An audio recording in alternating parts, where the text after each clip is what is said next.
What would you do if the man you built your life with, the man who kissed you goodnight every evening, bought a brand new Mercedes for another woman? For Chloe, the answer wasn't tears or shouting matches. While her millionaire husband Liam slept soundly in their bed, dreaming of his mistress, Chloe was busy making a deal. A deal that would turn his world upside down. A deal that would see his prized multi-million-dollar mansion sold right from under him. This isn't just a story of revenge. It's a story of a woman taking back her power, one real estate contract at a time. Chloe Lancaster traced the rim of her wine glass, the deep red of the Merlot mirroring the unease swirling within her. From the outside, her life was a portrait of enviable success. She was the wife of Liam Lancaster, a man whose name was synonymous with shrewd real estate investments and a seemingly Midas touch in the cutthroat world of New York finance. Their home, a sprawling 6-bedroom mansion in the heart of Greenwich, Connecticut, was a testament to his triumphs, a palace of gleaming marble, polished mahogany, and floor-to-ceiling windows that overlooked a meticulously manicured English garden. Tonight, like most nights, the mansion was silent, save for the distant hum of the state-of-the-art security system. Liam was late. Again. His text sent 3 hours ago had been brief and predictably vague. Stuck in a meeting with the Sterling Group. Don't wait up. The Sterling Group. It was always the Sterling Group or some other equally faceless corporate entity that served as the convenient scapegoat for his increasingly frequent absences. Chloe took a sip of her wine, the bitter notes a stark contrast to the sweetness she was supposed to be feeling. Tomorrow was their 10th wedding anniversary. A decade of standing by his side, of being the perfect corporate wife, the gracious hostess, the silent partner in his relentless climb to the top. She had been his rock, his confidant, the one who soothed his ego after a deal went south and celebrated his victories with genuine pride. But lately, the pride had begun to curdle into a quiet resentment. The man who returned to her late at night, smelling faintly of a perfume that wasn't hers, and a fatigue that seemed to go beyond professional exhaustion, was not the same man she had married. The easy laughter that had once filled their home had been replaced by a tense formality. Their conversations, once vibrant and filled with shared dreams, were now stilted and transactional, revolving around his schedule, his social obligations, his needs. Her friends, blissfully unaware of the cracks in her gilded cage, saw only the fairy tale. "You're so lucky, Chloe," her friend Olivia had gushed just last week, her eyes wide with admiration as she took in the new Picasso sculpture in the foyer. "Liam worships the ground you walk on." Chloe had simply smiled, a practiced, hollow expression she had perfected over the past year. How could she explain the gnawing emptiness that haunted her in the dead of night? How could she articulate the chilling certainty that she was losing him, that he was drifting further and further away into a world from which she was deliberately excluded? The first real crack in her carefully constructed denial had appeared 3 months ago. It was a receipt tucked away in the pocket of his Burberry trench coat for a pair of diamond earrings from Tiffany & Co. They weren't for her. Her birthday had been the month prior, and he had given her a first-edition copy of The Great Gatsby, a thoughtful but decidedly less extravagant gift. When she had casually mentioned the receipt, feigning a light-hearted curiosity, he had dismissed it with a wave of his hand. "A gift for a client's wife. You know how it is, honey. Buttering them up." She had let it go, or at least pretended to, but the seed of suspicion had been planted, and it had taken root in the fertile ground of her loneliness and neglect. She started noticing other things, small but significant discrepancies. The way he guarded his phone, angling it away from her whenever a text message chimed. The hushed, clipped phone calls he would take in his study, the door firmly shut. The sudden and uncharacteristic interest he had developed in a new exclusive gym on the other side of town, a place he claimed was essential for networking. Tonight, the unease had sharpened into a painful premonition. He had been particularly distant all week, a distracted, almost agitated energy clinging to him like a second skin. He had forgotten to mention the anniversary until she had reminded him yesterday, his apology feeling more like an afterthought than a genuine expression of remorse. She pushed herself up from the plush velvet sofa and walked towards the grand staircase, her reflection in the oversized antique mirror a pale, ghostly figure. She looked at the woman staring back at her, the perfectly coiffed blonde hair, the designer dress, the understated diamond necklace that had been a fifth anniversary gift. She had become just another one of his beautiful possessions, a carefully curated accessory to complement his lavish lifestyle. As she reached the top of the stairs, the distant roar of a powerful engine cut through the silence of the night. Liam's Aston Martin. A wave of something akin to relief washed over her quickly, followed by a familiar sense of dread. She smoothed down her dress, took a deep breath, and prepared to play her part, the loving wife welcoming her husband home. But as the car door slammed shut with a definitive thud, a cold, hard certainty settled in her gut. This wasn't just another late night. Something was different. Something had irrevocably shifted in the foundations of their marriage, and the tremors were about to bring the whole glittering facade crashing down. Little did she know, as she descended the stairs to greet him, that the key to her liberation lay not in confronting him, but in the very mansion he so proudly called his own. And while he slept dreaming of another woman, she would soon be orchestrating the most audacious deal of her life, a deal that would leave him with nothing but the clothes on his back and the bitter taste of his own betrayal. Liam Lancaster breezed into the house, a whirlwind of expensive cologne and feigned sincerity. He dropped his briefcase onto the marble floor of the foyer, the sound echoing in the cavernous space. "Chloe, honey, I'm so sorry. The Sterling meeting went on forever. You wouldn't believe the hoops we had to jump through." He moved to kiss her, but she subtly turned her head, so his lips brushed against her cheek instead of her mouth.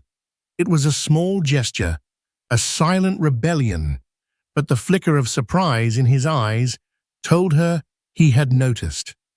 "It's fine, Liam," she said, her voice cooler than she intended. "I was just about to head up to bed." Already, he feigned a pout, the boyish charm that had once made her heart flutter, now grating on her raw nerves. "But it's our anniversary tomorrow. I was hoping we could celebrate a little early." He wiggled his eyebrows suggestively, and Chloe had to suppress a wave of nausea. "I'm tired, Liam," she said, her voice flat. "It's been a long day." His face hardened for a fraction of a second, the charming mask slipping to reveal the cold, calculating man beneath. But just as quickly, it was back in place. "Of course, honey. You rest. We'll have the whole day tomorrow." As she ascended the grand staircase, she could feel his eyes on her, a mixture of annoyance and something else she couldn't quite decipher. She didn't look back. In their opulent bedroom, a space that had once been their sanctuary, she felt a suffocating sense of claustrophobia. The king-sized bed, with its ridiculously high, thread-count sheets, felt vast and empty even when he was lying beside her. She went through the motions of her nightly routine, her movements robotic. As she cleansed her face, she stared at her reflection in the mirror, a stranger with haunted eyes, looking back at her. The woman she had been a decade ago, full of love and hope and a naive belief in forever, was gone. In her place was a woman on the precipice, a woman who was slowly, painstakingly reawakening to the bitter reality of her life. The next morning, the day of their 10th wedding anniversary, dawned bright and clear. Chloe awoke to an empty bed. A note on Liam's pillow, scrawled in his impatient hand, read, "Morning beautiful. Had to run to the office for an early emergency. Anniversary dinner at 8 at Le Cirque. Wear the blue dress. All my love." Le Cirque, the iconic, ridiculously expensive restaurant where he took all his most important clients. How romantic! Her heart, which she thought couldn't sink any lower, plummeted. Later that morning, as she was listlessly arranging a bouquet of lilies in the living room, a notification popped up on her iPad. It was from a private investigator she had hired 2 weeks ago, a discreet but highly effective man named David Chen. The decision to hire him had been a difficult one, a final, desperate admission that her marriage was a lie. The subject line of the email was simple, yet it made her blood run cold. Subject: Liam Lancaster, update. Her hand trembled as she opened the email. It contained a series of photographs, each one a dagger to her heart. The first few showed Liam leaving his office building not with a client, but with a stunningly beautiful woman with long dark hair and a confident, almost predatory swagger. They were laughing, their heads close together, an intimacy that was a painful echo of what she and Liam once shared. The next set of photos was even more damning. They were at a high-end car dealership, Manhattan Motors, a place known for its exotic and luxury vehicles. Liam was standing next to a gleaming white Mercedes-Benz S-Class, a car that cost more than most people's homes. The woman was in the driver's seat, her face alight with an ecstatic, possessive joy. And then the final soul-crushing image, Liam leaning in through the open car door, kissing the woman deeply, passionately, a kiss that left no room for doubt or denial. The timestamp on the photos was from yesterday afternoon, the very time he was supposedly stuck in a meeting with the Sterling Group. Chloe felt the air leave her lungs, a strangled gasp escaping her lips. The iPad slipped from her numb fingers, clattering onto the Persian rug.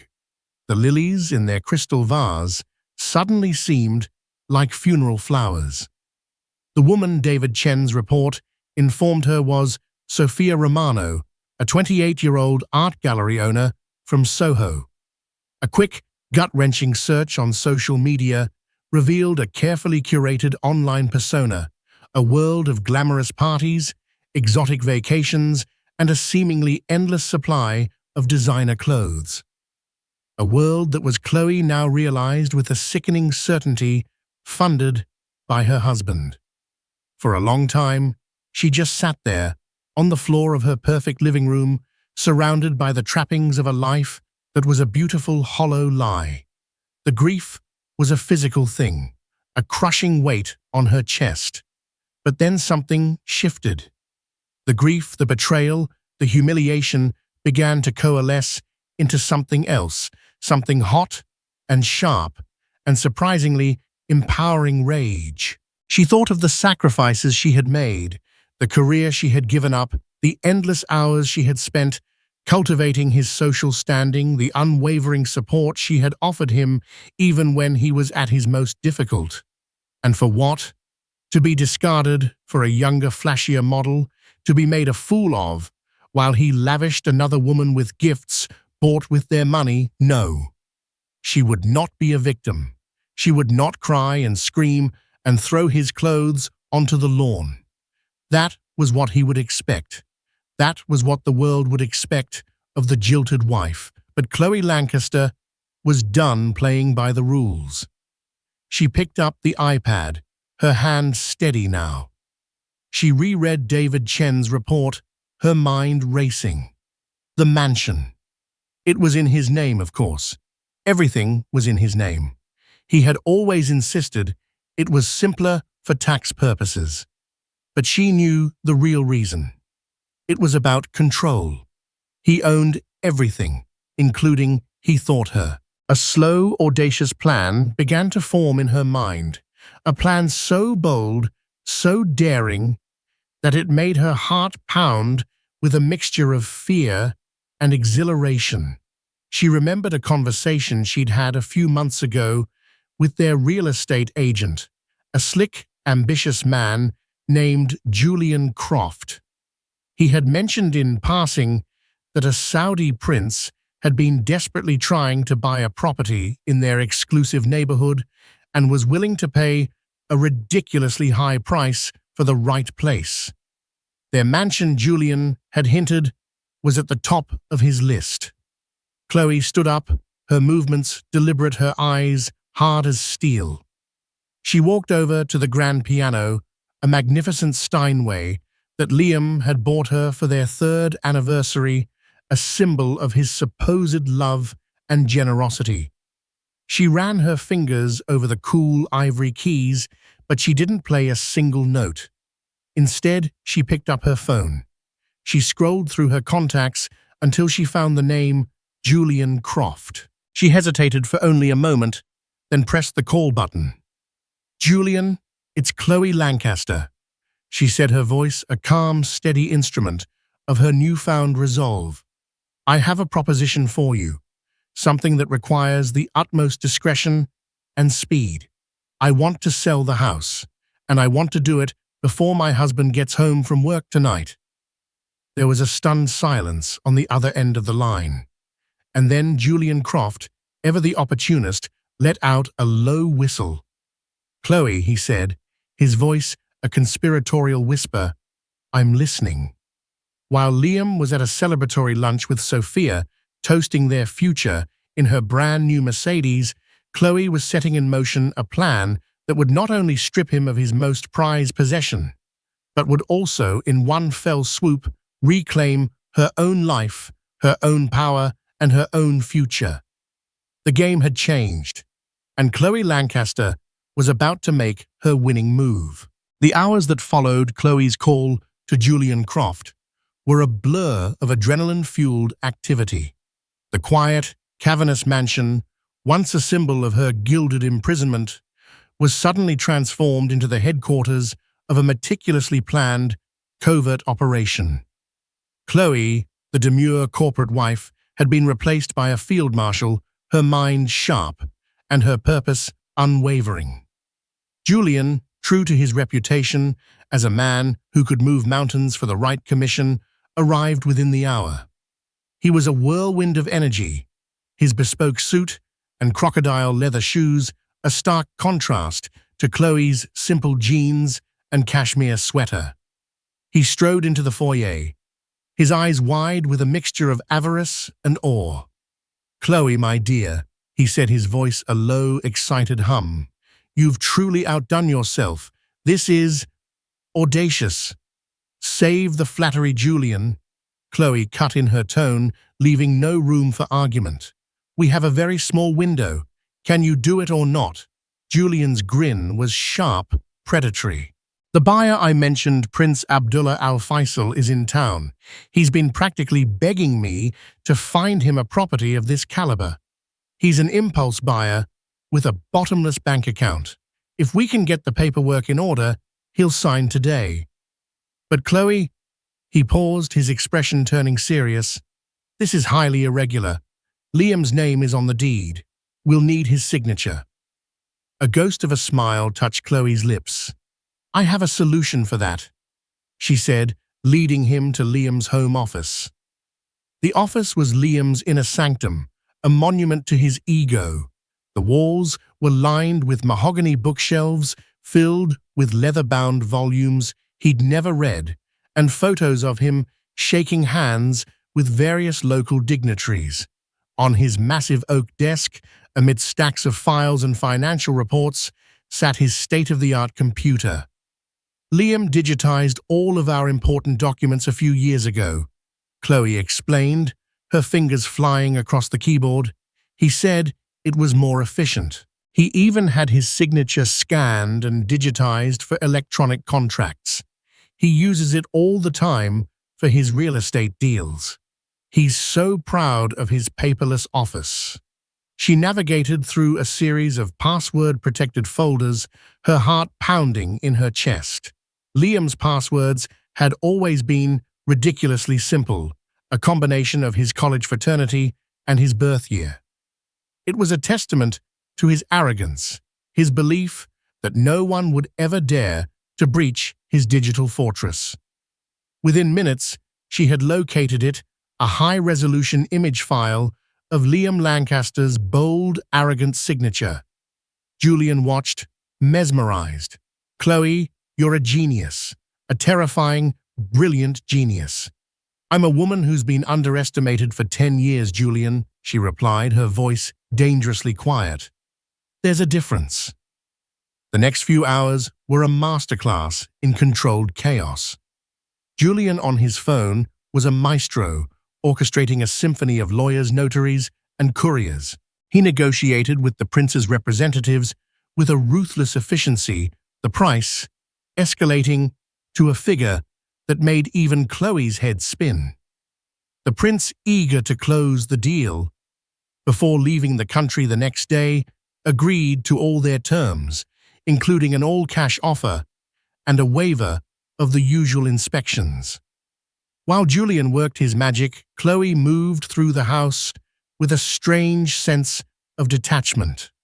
She packed a single suitcase with her most cherished possessions, her mother's pearls, a collection of first-edition novels she had loved since childhood, and a small framed photo of a younger, happier version of herself taken long before Liam had entered her life.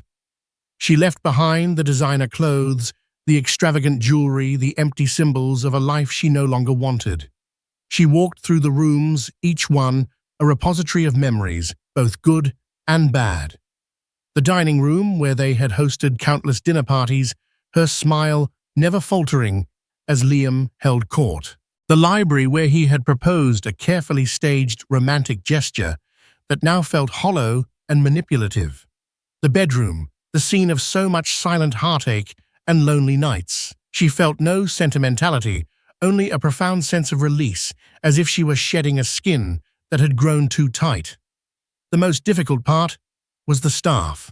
Mariah, the housekeeper, who had been with them since they moved in, a warm, kind woman who had always treated Chloe with genuine affection. And George, the gardener, a gruff but gentle man who took immense pride in his work. Chloe called them into the kitchen, her heart aching with a guilt she couldn't quite suppress. "I have some difficult news," she began, her voice thick with emotion. "Mr. Lancaster and we're selling the house, and it's happening very quickly. Today, in fact." Maria's hand flew to her mouth, her eyes wide with shock. George simply stared, his weathered face a mask of disbelief. "I've arranged for you both to receive a generous severance package," Chloe continued, sliding 2 thick envelopes across the granite countertop. "Enough to see you through for at least a year. And I've written you both glowing letters of recommendation. You won't have any trouble finding new positions." Maria started to cry, silent tears streaming down her face. "But Mrs. Lancaster, this is your home." "No, Maria," Chloe said, her voice gentle but firm. "It was Mr. Lancaster's house. I was just living in it. It's time for me to find my own home." By late afternoon, the deal was done. A team of lawyers had descended upon the mansion, their briefcases filled with contracts and closing documents. Chloe, with Julian by her side, sat at the head of the massive dining room table, a place where she had so often felt like a mere accessory. Today, she was in command. With a steady hand, she signed her name on the dotted line. Then, using a secure portal on Julian's laptop, she uploaded the digital image of Liam's signature to the electronic contract. With a final click, the mansion, the symbol of Liam's wealth and power, the gilded cage she had called home for a decade, was no longer his. The wire transfer from the prince's bank was confirmed within the hour. A staggering sum of money, a figure that would have seemed unimaginable to her just yesterday, was now sitting in a newly created bank account in her name alone. As the lawyers packed up their briefcases and the last of the documents were couriered away, a strange, profound silence fell over the house. It was the silence of an ending, but also, for Chloe, the silence of a new beginning. "It's done," Julian said, his voice hushed with a residual sense of shock. He looked at her with a newfound respect. "What will you do now?" Chloe looked out the window at the setting sun, its golden rays casting long shadows across the manicured lawns. "I'm going to disappear for a while," she said, a real, genuine smile finally reaching her eyes, "and then I'm going to start living." She picked up her single suitcase and walked towards the door, not once looking back. She had no idea what the future held, but for the first time in a very long time, she felt a thrilling, intoxicating sense of freedom. Meanwhile, across town, Liam Lancaster was ordering another bottle of champagne at a ridiculously trendy rooftop bar. He raised his glass to Sophia, who was preening in the driver's seat of her new Mercedes, parked ostentatiously at the curb. He was on top of the world, the master of his universe, completely oblivious to the fact that his universe had just been sold out from under him. He was a king without a castle, a millionaire without a mansion. And he was about to find out that hell hath no fury like a wife with a good real estate agent and a digitized signature. The reckoning was coming, and it was going to be swift, brutal, and utterly delicious. Liam Lancaster felt the satisfying, familiar buzz of expensive champagne and conquest as his Uber pulled up to the imposing wrought iron gates of his Greenwich estate. It was just after 11 p.m. He'd left Sophia reluctantly at her trendy Soho apartment, her laughter still echoing in his ears. The anniversary dinner with Chloe at Le Cirque had been a necessary, if tedious, obligation he had to get through. He'd called the restaurant from the bar, cancelled the reservation, citing a sudden family emergency, and sent Chloe a text message dripping with faux regret. He'd deal with her disappointment in the morning. A new diamond bracelet already ordered from Cartier would smooth things over. It always did. He fumbled for his gate remote, pressing the button. Nothing happened. The gates remained stubbornly shut. He pressed it again, harder this time, a flicker of annoyance cutting through his champagne haze. "Damn electronics," he muttered, reaching for the keypad on the stone pillar. He punched in the code, the one he'd set himself. Access denied. A cold knot of unease began to form in his stomach. He tried the code again, slowly, deliberately. Access denied. Cursing, he paid the Uber driver and squeezed through the pedestrian gate, a narrow opening he hadn't used in years. As he started the long, winding walk up the driveway, he noticed something was off. The landscape lighting, which usually illuminated the majestic oak trees and sculpted hedges, was dark. The house, usually a beacon of warmth and light, was a monolithic silhouette against the moonlit sky. It looked inert, abandoned. The unease tightened into genuine alarm. Had there been a power outage? No, the streetlights were on, and he could see the faint glow of his neighbors' houses through the trees. He quickened his pace, his footsteps echoing unnervingly in the silence. When he reached the massive front door, he found his key wouldn't turn in the lock. It was as if the tumblers had been changed. Now panic began to set in. He pounded on the heavy oak door, his voice hoarse. "Chloe, Chloe, are you in there? Open the door." Only silence answered him. He pulled out his phone, his hands trembling slightly, and called her. It went straight to voicemail. "Chloe, this isn't funny. Call me back right now." He tried again. Voicemail. He circled the house, his mind racing through a dozen frantic scenarios. A break-in, a medical emergency. He peered into the floor-to-ceiling windows of the living room. The interior was dark, but in the faint moonlight he could see that the room was empty. The Picasso sculpture was gone. The custom-made Italian sofa, the antique Persian rug, the grand piano, all of it vanished. It was a hollow shell, stripped of everything that had made it a home. A wave of vertigo washed over him. This wasn't a robbery. Robbers don't take pianos. He stumbled back, his breath coming in ragged gasps, and that's when he saw it. Taped to the inside of the glass on the French doors leading to the patio was a piece of paper. He pressed his face to the cold glass, squinting to read the neatly printed words. It was a formal notice. Notice of change of ownership.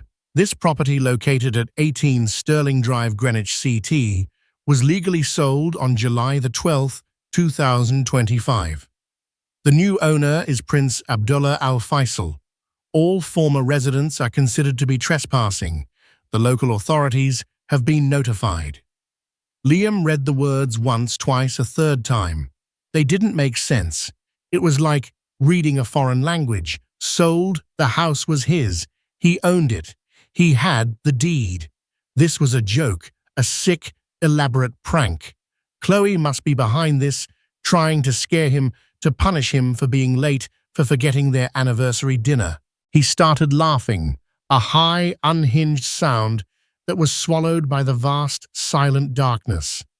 "Okay, Chloe, you win, very funny. You can come out now." His laughter died in his throat. This wasn't a joke. The cold, hard finality of the notice stared back at him. The new owner is Prince Abdullah Al Faisal. The name rang a distant bell. A ridiculously wealthy Saudi royal who'd been sniffing around the neighborhood. His blood ran cold. He scrambled to access his bank account on his phone. His primary checking account, the one with his walking around money, seemed fine, but when he tried to log into his main investment portfolio, the one managed by Morgan Stanley, a new security protocol blocked him. Access denied. Frantic, he called his personal banker, a man he could usually reach at any hour. No answer. He called his lawyer. Voicemail.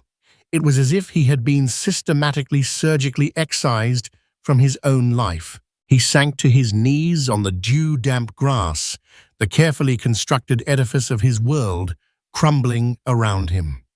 The mansion wasn't just a house. It was the ultimate symbol of his success, the physical manifestation of his power and his wealth. And it was gone.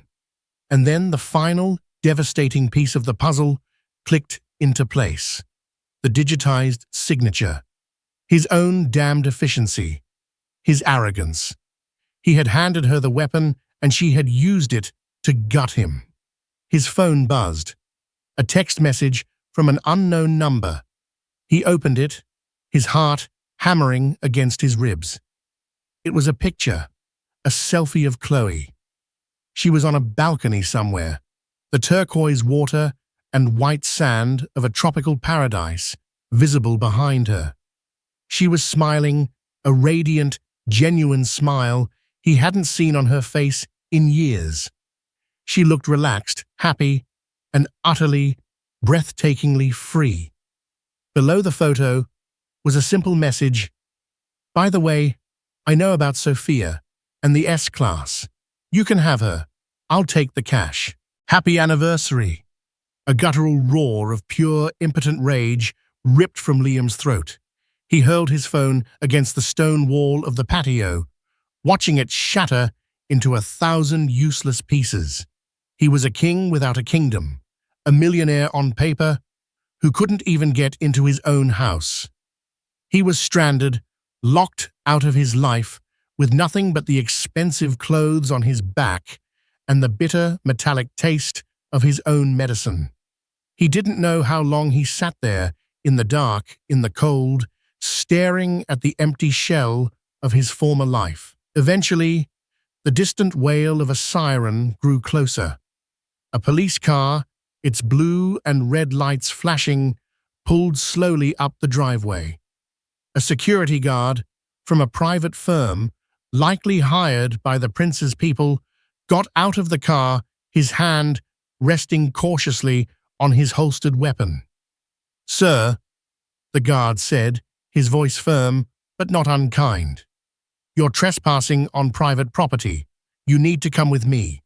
Liam Lancaster, the titan of real estate, the master of the deal, could only stare up at the man, his face a mask of utter devastation.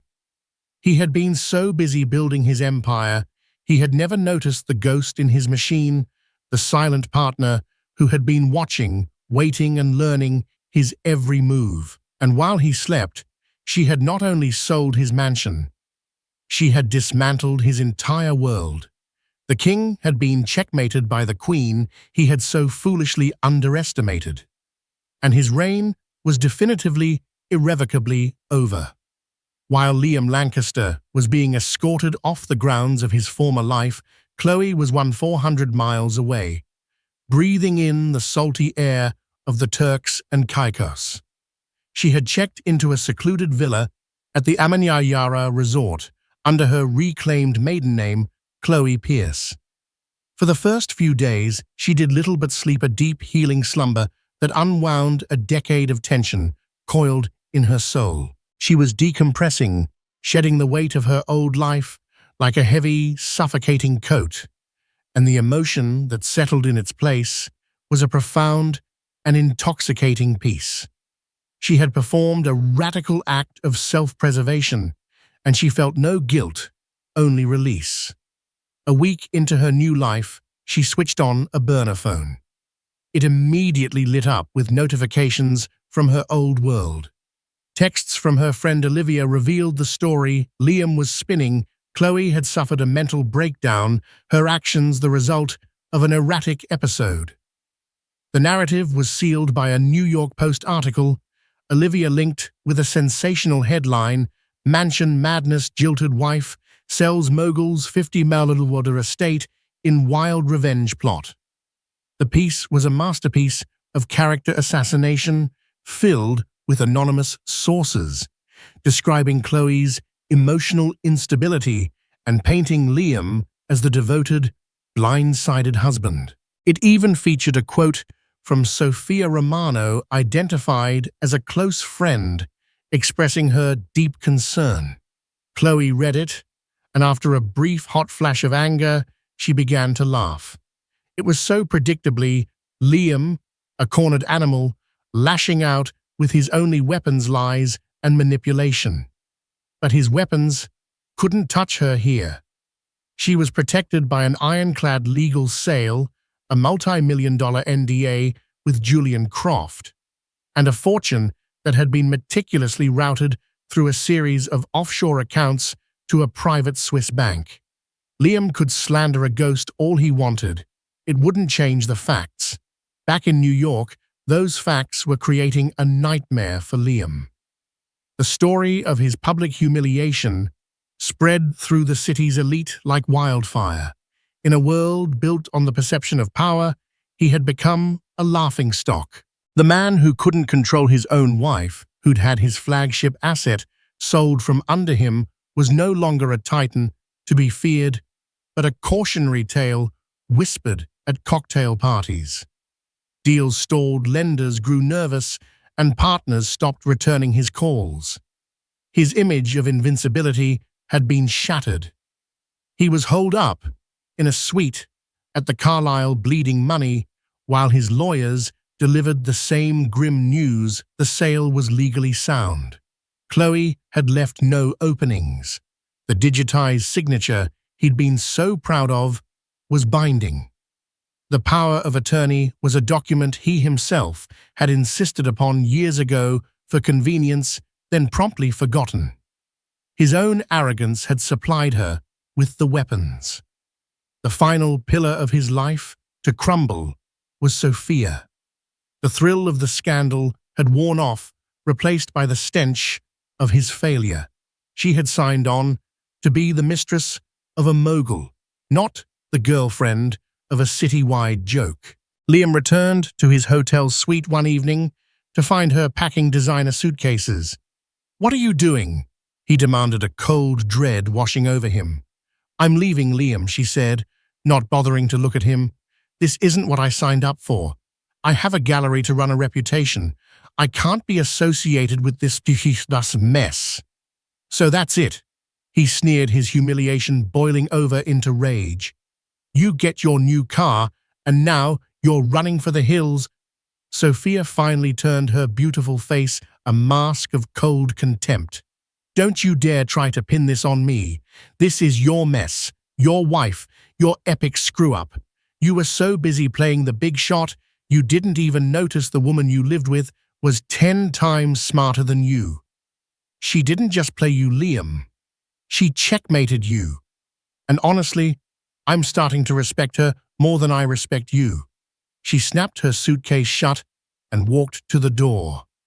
"Oh, and by the way," she added, pausing with her hand on the doorknob, "the car is in my name. A gift, you said, so at least I got something out of this. Goodbye, Liam." The door clicked shut, leaving him in a silence that was absolute. He had lost his mansion, his reputation, his fortune, and now his mistress. He stumbled to the window, staring out at the glittering city that had once been his kingdom. He had underestimated Chloe at every turn, seeing her as a beautiful possession, a placid fixture in his life. He had never bothered to look deeper at the intelligence and resilience simmering beneath the surface. He had thought himself the millionaire husband benevolently buying a car for his mistress. He never imagined that his wife, while he slept, could sell his entire world. As he stood there, a king in a castle of air, he finally understood the terrifying truth. He hadn't just been outmaneuvered. He had been utterly and completely erased, and the architect of his demise was now living the life he had inadvertently paid for. The real story wasn't his loss, it was her victory. And that was the most bitter pill of all. Months bled into a year. Chloe Pierce, as she was now known, had built a new life in Florence, Italy. She bought a charming apartment overlooking the Arno, enrolled in art history courses, and discovered a passion for sculpting. She was creating a life on her own terms, financed by the audacious coup she had pulled off, and the ghost of her past rarely troubled her. Liam Lancaster, however, had not forgotten. His life had become a singular obsessive quest for revenge. Publicly humiliated and financially hobbled, he festered in a rented New Jersey condo, his days consumed with finding a way to make Chloe pay. His corporate lawyers had been useless against the ironclad sale, so he hired a different kind of animal, a bulldog litigator named Marcus Thorne, who specialized in high-stakes, dirty fight divorces. Thorne's advice was simple and brutal. "Forget the house sale, Liam," he'd said, his voice devoid of sympathy. "It was legally sound. She beat you. We don't fight on her battlefield. We create a new one. We find a vulnerability. Everybody has one." Fueled by this new strategy, Liam poured his remaining resources into a team of ruthless private investigators. They were tasked with digging into every corner of Chloe's life, past and present, searching for a single crack in the fortress she had built. For months, they found nothing. Chloe's tracks were frustratingly clean. Then one investigator, hacking into the archives of Julian Croft's real estate firm, found it. Buried in an encrypted email chain between Julian and the representatives for Prince Abdullah al-Faisal was the vulnerability Thorne had been looking for. The prince's offer had been contingent on one unusual non-negotiable condition: a quick, no-questions-asked, all-cash sale to be completed within 48 hours. The reason hinted at in a coded email from the prince's chief of staff was that the funds were being moved out of a specific European country just ahead of a new round of international financial sanctions. The Greenwich mansion wasn't just a home for the prince. It was a high-value, tangible asset used to hurriedly park a vast sum of money of questionable origin. When Liam presented the information, Marcus Thorne's eyes lit up with a predatory gleam. "This is it," he whispered. "This is our leverage." Thorne's plan was diabolical. He couldn't challenge the sale itself, but he could create a new, far more dangerous scandal. He anonymously leaked the curated information to a respected investigative journalist at the Wall Street Journal, known for her work on international money laundering. The story broke on a Tuesday, and it was a bombshell far more explosive than the society gossip of the Post. The headline read, "Greenwich Mansion Sale Linked to Sanction Evasion Scheme. Did Ex-Wife Knowingly Facilitate Money Laundering?" The article was a masterpiece of implication. It detailed the prince's questionable financial dealings and the suspicious timing of the sale. It masterfully painted Chloe not as a clever woman exacting revenge, but as a potentially willing accomplice in a multi-million-dollar international crime. It raised the terrifying question of whether her newfound fortune consisted of the tainted profits of a criminal enterprise. The story detonated Chloe's world. Suddenly, she was no longer a society scandal. She was a person of interest in a federal investigation. The FBI, alerted by the article, opened a preliminary inquiry. Her Swiss bank, famously discreet but terrified of being implicated in a money laundering scheme, immediately froze her accounts pending the outcome of the investigation. In Florence, Chloe awoke one morning to find her credit cards declined. A frantic call to her bank in Geneva was met with a cold, formal statement about unforeseen legal complications. She was cut off her fortune, the very symbol of her freedom, trapped behind an impenetrable wall of international banking regulations. Then her phone rang. It was a New York number she didn't recognize. She answered, her hand trembling. "Hello, Chloe." Liam's voice, dripping with venomous satisfaction, slithered through the line. "How's the weather in Florence? I hear it's about to get a little chilly for you." "Liam," she whispered, her throat tight with dread. "Surprised, I just wanted to reach out, extend my sympathies. It's terrible what they're saying about you. Money laundering, that's a serious accusation. Federal prison isn't as glamorous as an Italian palazzo, or so I'm told." "You did this," she said, her voice shaking with rage and fear. "I simply brought the truth to light," he purred. "You were so focused on your little revenge plot, you never bothered to look at where the money was coming from. But I'm a reasonable man. I can make all of this go away. My lawyers can provide context that exonerates you. The investigation will be dropped. Your accounts will be unfrozen." "What do you want, Liam?" she asked, her voice barely a whisper. He let out a dry, mirthless laugh. "What do I want? I want what's mine. Every last cent. You will sign over the entire balance of your accounts to me. You will be left exactly as you left me, with nothing. You have 24 hours to decide, Chloe. My lawyers will be in touch. Think carefully. It's your money or your freedom. The choice is yours." He hung up, leaving her in a terrifying silence. She had flown from her gilded cage, only to find herself ensnared in a gilded trap, and the man she had destroyed now held the only key.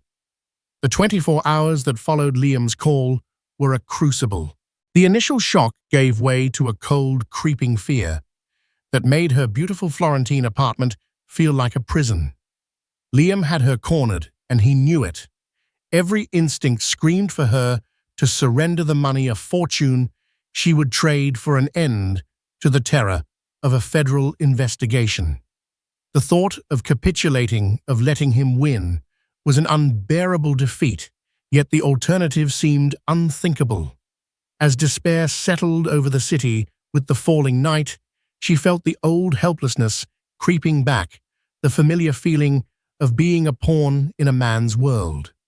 But as she sat in the darkness, a different feeling rose from the ashes of her fear, a spark of pure defiance. She was not the same woman Liam had left behind. The woman who sold a $50 million mansion out from under her husband was not a victim. She was a strategist. Liam had made a critical error, the same one he always made. He had underestimated her. He assumed she would crumble, forgetting that she had spent a year learning not just about art, but about power, resilience, and the art of the long game. Her mind, now sharp and clear, saw a new path. Fighting Liam directly was a fool's errand. He wanted a messy public war. The real target, the only one who mattered, was Prince Abdullah al-Faisal. Liam was using the prince as a weapon, but a weapon can be turned against its wielder. Her first move was a call to Isabelle Dubois, a discreet Parisian reputation manager known as the Cleaner. Chloe laid out the situation, and Isabelle's advice was transformative. The prince is your problem, but he is also your solution. Men like him do not appreciate being used as leverage by small, noisy people like your ex-husband. Her next move was to contact Julian Croft through an encrypted app. Julian, she wrote, I'm in trouble connected to the Lancaster sale. Being implicated in a federal investigation would be very bad for your business. I need the prince's direct contact information, not his lawyers, him. Seeing his own livelihood on the line, Julian quickly provided a private email for the prince's most trusted advisor, Faris al-Jamil. Chloe spent the next several hours drafting the most important email of her life. It was a masterpiece of diplomacy and veiled threat. She expressed her deepest regrets for the unfortunate public attention the transaction had drawn, carefully explaining how her vindictive ex-husband was attempting to use the prince's good name and the confidential nature of his financial arrangements to blackmail her. She did not ask for help. Instead, she offered a solution. She attached a draft of a public statement for the prince's spokesperson. It would confirm the purchase was a standard investment, but more importantly, state that due to an internal review revealing the funds were regrettably caught in the crossfire of a complex international financial dispute. The prince, to avoid any appearance of impropriety, would be unwinding the transaction. He would sell the mansion and donate a significant portion of the proceeds to a charity fighting financial corruption. It was a gambit of breathtaking audacity.